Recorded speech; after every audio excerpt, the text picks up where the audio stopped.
Hello friends, study with mind के current affair session में आपका स्वागत है।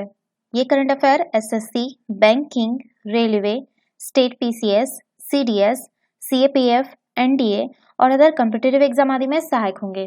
आज की डेट है 5 मार्च 2021। तो चलिए आज का करंट अफेयर शुरू करते हैं। आज का पहला प्रश्न है, चैंपियंस एंड वेटरन समिति का अध्यक्ष निम्न में से किसे नियुक्त किया गया है? Option A MC Mary Kom, option B Pinky Rani, option C Manju Rani, option D Pooja Rani. देखिए, 6 बार की विश्व चैंपियन एमसी मैरी कॉम को अंतर्राष्ट्रीय मुक्केबाजी संघ की चैंपियंस एंड वेटरन समिति का अध्यक्ष चुना गया है। विश्व संख्या ने पिछले साल इस पैनल का गठन किया था। 2012 ओलंपिक कांस्य पदक विजेता मैरी कॉम को अंतर्राष्ट्रीय मुक्केबाजी संघ के निदेशकों के बोर्ड की वोटिंग के बाद इस पद के लिए चुना गया है। यह स्टार मुक्केबाज कई मौकों पर विश्व संस्था की ब्रांड दूत रह चुकी है। तो इसका सही आंसर होगा option A MC Mary Kom. चलिए नेक्स्ट क्वेश्चन पे चलते हैं। भारत ने किस देश के साथ ब्रह्मोस मिसाइल समेत अन्य रक्षा उपकरणों की आपूर्ति हेतु समझौता किया है? Option A Nepal, option B चीन, option C Philippines, option D रूस। देखिए, भारत ने फिलीपींस के साथ ब्रह्मोस मिसाइल समेत अन्य रक्षा उपकरणों की आपूर्ति हेतु समझौता किया है। इसका नाम भारत की ब्रह्मपुत्र नदी और रूस की मोस्कोवा नदी के नाम पर रखा गया है। ब्रह्मोस मिसाइलों को ब्रह्मोस एरोस्पेस द्वारा डिजाइन, विकसित और निर्मित किया गया है। तो इसका सही आंसर होगा ऑप्शन सी फिलीपींस। चलिए नेक्स्ट क्वेश्चन पे चलते हैं। श्रीलंका ने कोलंबो बंदरगाह के वेस्टर्न कंटेनर टर्मिनल के विकास करने का ठेका किस देश को दे दिया है?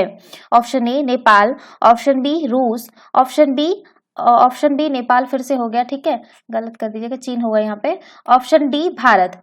देखिए, श्रीलंका ने कोलंबो पोर्ट के वेस्टर्न कंटेनर टर्मिनल के विकास का ठेका जो है वो भारत को दे दिया है। टर्मिनल का विकास भारत और जापान के साथ बनी एक संयुक्त उद्यम कंपनी द्वारा किया जाएगा। श्रीलंका यह परियोजना जो है 35 साल के पट्टे पर देगा। श्रीलंका सरकार ने यह निर्णय से कुछ सप्ताह पहले इसी बंदरगाह पर एक टर्मिनल के विकास का ठेका रद्द कर दिया था। श्रीलंका मंत्रिमंडल ने हाल ही में कोलंबो साउथ फोर्ट के वेस्ट कंटेनर टर्मिनल के विकास को मंजूरी दे दी है। तो इसका सही आंसर होगा ऑप्शन डी भारत। चलिए नेक्स्ट क्वेश्चन पे चलते हैं। T20 इंटरनेशनल क्रिकेट में युवराज सिंह के बाद लगातार 6 गेंद पर 6 छक्के मारने वाला विश्व का दूसरा खिलाड़ी निम्न में से कौन बन गया है? Option A Kieron Pollard, option B Mahendra Singh Dhoni, option C Ravindra Jadeja, option D Virat Kohli.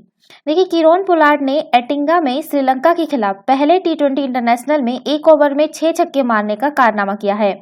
Pollard ये उपलब्धि हासिल करने वाले T20 इंटरनेशनल के इतिहास के केवल दूसरे बल्लेबाज बने। सबसे पहले यह कारनामा भारत के युवराज सिंह ने किया था। उन्होंने 2007 के T20 विश्व कप के दौरान इंग्लैंड के खिलाफ 1 ओवर में 6 छक्के जुड़े थे। तो इसका सही आंसर होगा ऑप्शन ए किरोन पोलार्ड। चलिए नेक्स्ट क्वेश्चन पे चलते हैं। हाल ही में किस राज्य सरकार ने सर्वोच्च न्यायालय से अपील की है कि उसे कोविड-19 महामारी से कमजोर हो चुकी अपनी अर्थव्यवस्था को पुनः सुदृढ़ करने के लिए अरावली हिल्स में उत्खनन करने की अनुमति दी जाए? Option A Punjab, option B Bihar, option C Haryana, option D Jharkhand. देखिए, हाल ही में हरियाणा सरकार ने सर्वोच्च न्यायालय से अपील की है कि उसे कोविड-19 महामारी से कमजोर हो चुकी अपनी अर्थव्यवस्था को पुनः सुदृढ़ करने के लिए अरावली हिल्स में उत्खनन करने की अनुमति दी जाए। इस रेंज का विस्तार गुजरात के हिम्मतनगर से शुरू होकर हरियाणा, राजस्थान और दिल्ली तक है। अरावली रेंज लाखों साल पुरानी है और इसका निर्माण भारतीय उपमहाद्वीपीय प्लेट के यूरेशियन प्लेट की मुख्य भूमि से टकराने के कारण हुई है। तो इसका जो सही आंसर होगा वो होगा ऑप्शन सी हरियाणा। चलिए नेक्स्ट क्वेश्चन पे चलते हैं। हाल ही में केंद्रीय स्वास्थ्य एवं परिवार कल्याण मंत्री ने वर्चुअल माध्यम से किस शहर में ग्लोबल बायो इंडिया 2021 के दूसरे संस्करण का उद्घाटन किया? Option A Patna, option B New Delhi, option C Lucknow, option D Jaipur. देखिए, हाल ही में केंद्रीय स्वास्थ्य एवं परिवार कल्याण मंत्री ने वर्चुअल माध्यम से दिल्ली, नई दिल्ली में ग्लोबल बायो इंडिया 2021 के दूसरे संस्करण का उद्घाटन किया। ये उद्घाटन स्तर पर और वैश्विक समुदाय के लिए भारत के जैव प्रौद्योगिकी क्षेत्र की क्षमता और इस क्षेत्र में उपलब्ध अवसरों को दर्शाता है। इसका लक्ष्य भारत को विश्व में एक उभरते हुए नवोन्मेष केंद्र और जैव विनिर्माण केंद्र के रूप में मान्यता प्रदान करना है। तो इसका सही आंसर होगा ऑप्शन बी, नई दिल्ली। चलिए नेक्स्ट क्वेश्चन पे चलते हैं। हाल ही में किस राज्य ने देश की पहली engineering research and development policy launch की है? Option A Bihar, option B Tamil Nadu, option C Karnataka, option D Rajasthan. देखिए, हाल ही में कर्नाटक ने देश की पहली engineering research and development policy launch की है। इस नीति के तहत बेंगलुरु नगरीय जिले के अलावा मल्टीनेशनल कॉरपोरेशन यानी एमएनसी संस्थाओं को 2 करोड़ रुपए तक के किराए की 50% प्रतिपूर्ति की पेशकश करने की जाएगी। नवाचार को बढ़ावा देने हेतु सरकार विभिन्न परियोजनाओं हेतु कॉलेजों को धन मुहैया कराएगी और कॉलेजों एवं विश्वविद्यालय के उद्योग नवोन्मुख पाठ्यक्रम विकसित करने की लागत भी वहन करेगी। तो इसका जो सही आंसर होगा वो होगा ऑप्शन सी, कर्नाटक। चलिए नेक्स्ट क्वेश्चन पे चलते हैं।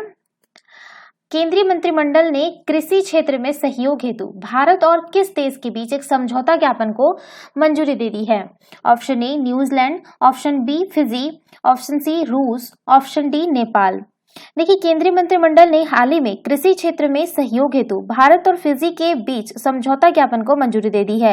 यह समझौता ज्ञापन अपने हस्ताक्षर की तारीख से प्रभावी होगा और 5 साल की अवधि के लिए लागू रहेगा और समझौता अनुसंधान कर्मियों, वैज्ञानिक विशेषज्ञों और तकनीकी प्रशिक्षुओं के आदान प्रदान की सुविधा भी उपलब्ध कराएगा। तो इसका सही आंसर होगा ऑप्शन बी, फिजी। चलिए नेक्स्ट क्वेश्चन पे चलते हैं।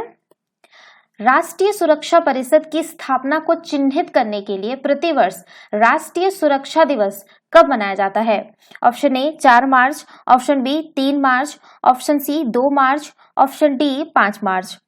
देखिए, राष्ट्रीय सुरक्षा परिषद की स्थापना को चिन्हित करने के लिए प्रतिवर्ष जो है 4 मार्च को राष्ट्रीय सुरक्षा दिवस मनाया जाता है।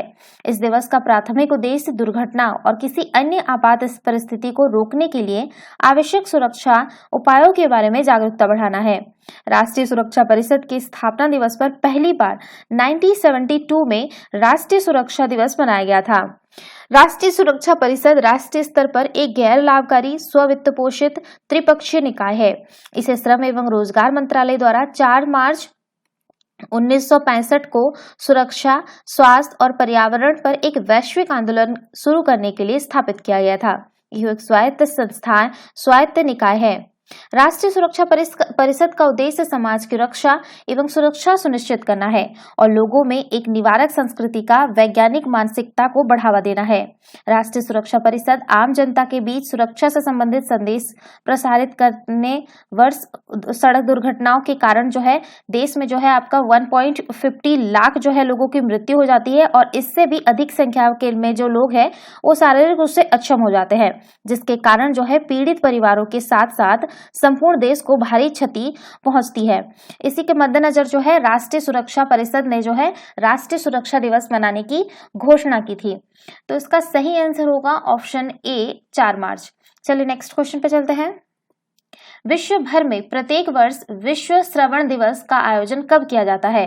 Option A 3 March, option B 4 March, option C 5 March, option D 6 मार्च।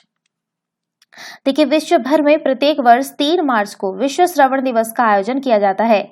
इस दिवस का प्राथमिक लक्ष्य जो है वो इस संदेश को प्रसारित करना है कि समय पर और प्रभावी देखभाल लोगों को श्रवण बाधिता से मुकाबला करने में मदद कर सकती है। विश्व स्वास्थ्य संगठन द्वारा आयोजित किया जाने वाला यह दिवस श्रवण तंत्रिकाओं की सुरक्षा और निवारक उपायों को अपनाने के लिए की जाने वाली कार्रवाई के बारे में जागरूकता फैलाने का अवसर प्रदान करता है। विश्व स्तर पर तकरीबन 1.5 बिलियन लोग पूर्ण अथवा आंशिक रूप से श्रवण बाधिता का सामना कर रहे हैं और इसमें से लगभग 430 मिलियन लोगों को जल्द से जल्द पुनर्वास सहायता की आवश्यकता है। विश्व स्वास्थ्य संगठन की एक रिपोर्ट के मुताबिक वर्ष 2050 तक विश्व भर में लगभग 2.5 बिलियन लोग या 4 में से 1 व्यक्ति पूर्ण अथवा आंशिक रूप से श्रवण बाधिता से प्रभावित होगा। तो इसका जो सही आंसर होगा वो होगा ऑप्शन ए, 3 मार्च। तो ये थे आज के करंट अफेयर। वीडियो पसंद आए तो लाइक, शेयर और कमेंट करना ना भूलें। साथ ही साथ चैनल को सब्सक्राइब करना ना भूलें।